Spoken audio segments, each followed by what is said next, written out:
Oh my God. Wow. You guys, I seriously feel like I'm about to cry. Same. So, we like? We love. I don't have words. Wow. Dad doesn't have words. That's a good sign. Yeah. It's classic, it's timeless, it's beautiful, and it doesn't work. What? How do those things not work? I don't like the pocket squares. Oh. That was a clip from the latest season of 911 Lone Star, and two of the stars join us today. Yes, please welcome Ronen, Rubinstein, and Rafael Silva to the show. Hello, fellas. Congratulations, gentlemen, on the show and going another season. For those who may not be familiar, tell us about the characters you play. Sure, absolutely. I play Officer Carlos Reyes. He is a police officer in 911 Lone Star in a firefighter show. He's the only police officer. He happens to be a queer man from the Latina community. Okay. Ronen? I play TK Strand. We first meet him as a firefighter in New York. Then him and Daddy Lowe moved to Austin to bring up a new firehouse. And now TK is a paramedic and newly husband to Carlos Reyes. Oh. Now, fans love y'all so much in this connection. What is your nickname they've given you? Tarlos. Tarlos. Tarlos. Yes. And this Hashtag is Tarlos. great. Yes. And what can fans expect coming up with the finale here?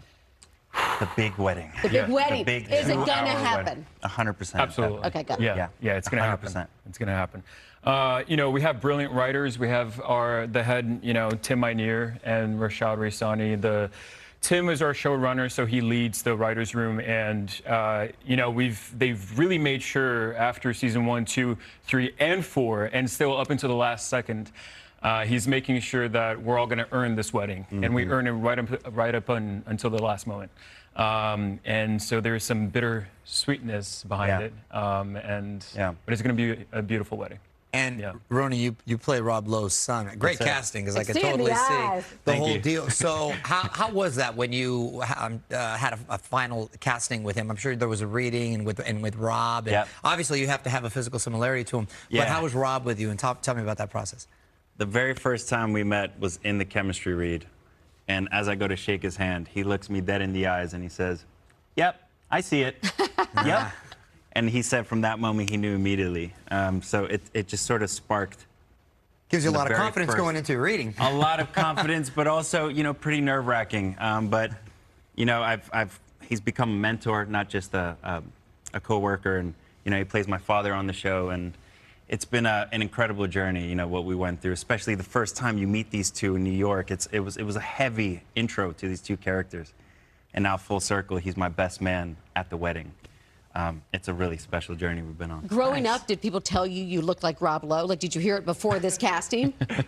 So, quick, funny story, but I shot a pilot right before Lone Star, and it was based off Less Than Zero, the film. Yeah. And my whole style inspo for that show was Rob Lowe in the 80s. So everywhere in the wardrobe department, hair and makeup department, I would see his face. That's so from funny. the 80s. So you manifested this. You manifested it. You went Billy Hicks style. Something happened, and then Did a couple you get months. his wig in the 80s? Because he had the feather deal. Oh, he had. That was next level. He right had the there. best hair. But a couple months later, I'm playing his son. It was meant to be, I guess. And Rafael, big deal for you. You're home watching Jeopardy. Please tell me you saw it live. Man. When you were an answer or question in Jeopardy, what did that mean to you? No, I mean, I was actually shooting, and I was sitting with one of our executive producers and also main director for 911 Lone Star, Brad Beaker. And all of a sudden, he just reaches over with the phone, and, you know, he shows me the picture that Tim, our showrunner, sent to him. I'm like, oh, it's a nice joke. This is, like, who created that? He's like, no, this was on Jeopardy. I was like, the Jeopardy? He's like, yeah. And yeah, exactly. And so tough on the streets of Austin. That's great. Well, since you gentlemen both play first responders on the show, we want to read you some 911 calls, and some of them are made up, and some of them are very real. Oh, we got to stop it. Shockingly as they sound. Look at that. I think you have a paddle over there. I think so. So you boys have to decide which is a real call and which is not at all. Okay. All right. I'll kick it off here. 911 call number 1. A hair salon called 911 saying that a male customer refused to leave their salon because he hated his haircut and didn't want to be seen in public. Real call or not at all?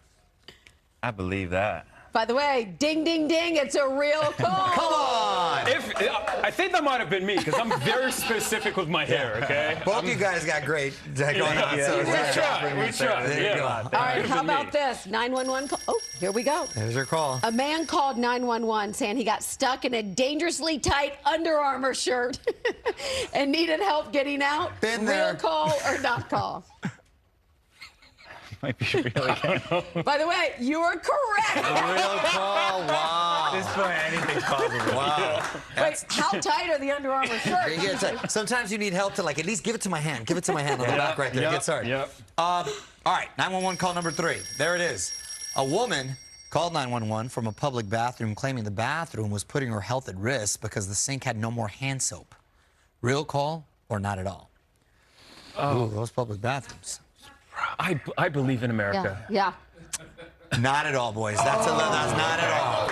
That's a little not like the other ones weren't wild, but. All right, how about this one? Call. A neighbor called 911 after mistaking a parrot for a woman screaming, "Let me out!" Real call or not? Those I'm parrots going to say sound real real. because we actually deal with a parrot on our show. His name's Ginsburg. Ginsburg. Ginsburg. I'll go real call, too. And you are correct. Wow. That really happened. It probably was Ginsburg. Yeah, probably. It might have been Ginsburg who was there. Final one.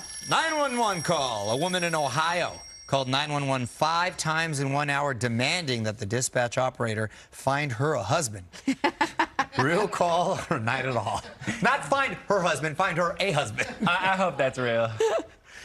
Me too. I hope that's real, but I'm going to say not at all. It's real. I thought I read it wrong, like to find her husband or find a husband. Find a husband. You got to incorporate that into the storyline somehow. Yeah, So put that one in. That is a great And kick idea. up Ginsburg. Get that parrot talking a little more. Thanks for coming and hanging out, guys. Thank you. Nice to meet Listen, y'all. you can Congrats. catch the season finale of 911 Lone Star tonight at 8 on Fox. Coming up, we're showing you our favorite animals of the week. It's our Majestic Beast edition. Get ready for that.